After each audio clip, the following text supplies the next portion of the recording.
Assalamualaikum warahmatullahi wabarakatuh. Masih membahas tentang mobil listrik di Indonesia, entah itu Hyundai atau Tesla. Tapi ada yang perlu diperhatikan. Institute for Essential Service Reform atau IESR telah melakukan studi mengenai penerapan kendaraan listrik di Indonesia. Dalam penelitian itu disebutkan bahwa Indonesia perlu belajar dari 3 negara, yakni Norwegia, Amerika Serikat, dan Cina dalam pengembangan ekosistem kendaraan listrik.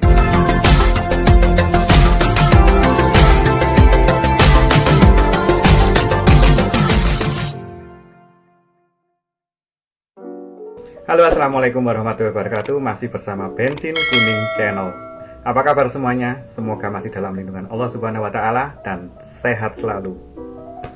Penulis studi Idoan Marciano menerangkan bahwa pengembangan kendaraan listrik di Indonesia masih dalam tahap awal, sehingga menjadi penting untuk belajar dari pengalaman negara lain yang lebih progresif.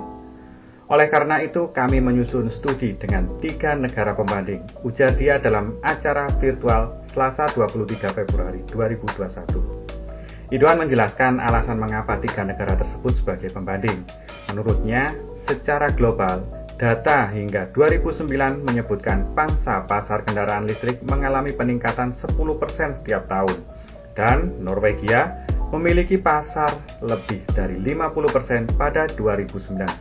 Dengan total kendaraan listrik yang sudah digunakan sebanyak lebih dari 430.000 unit. Sementara di Cina total kendaraan listrik pada tahun tersebut mencapai lebih dari 3,4 juta unit dan Amerika Serikat lebih dari 1, juta unit. Sementara tingkat adopsi kendaraan listrik di Indonesia masih sangat kecil, sehingga jika tidak mengalami peningkatan, maka target pada 2025 atau 2030 soal pengurangan kendaraan berbahan bakar fosil akan digantikan dengan kendaraan listrik tidak akan tercapai, katanya. Dari segi infrastruktur, Idoan menyebutkan jumlah masih jauh dari target yang ditentukan pemerintah. Hal ini terjadi karena berkaitan erat dengan perkembangan ekosistem kendaraan listrik dalam negeri yang baru dimulai.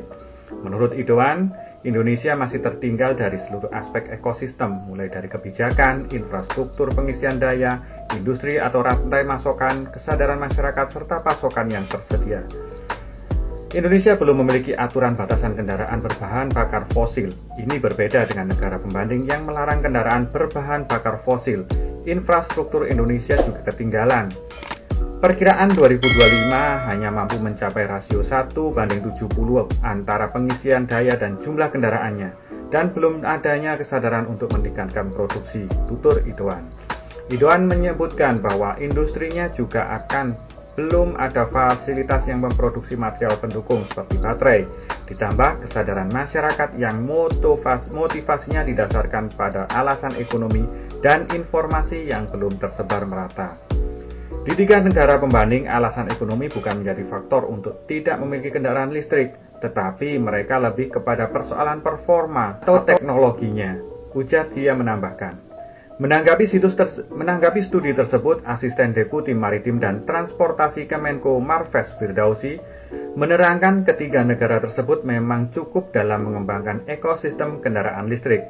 Terkait hal ini, menurutnya Indonesia memang harus belajar dengan negara tersebut. Menurut Firdausi, dirinya dan pemerintah ingin semua stakeholder mendukung pelaksanaan penerapan kendaraan listrik.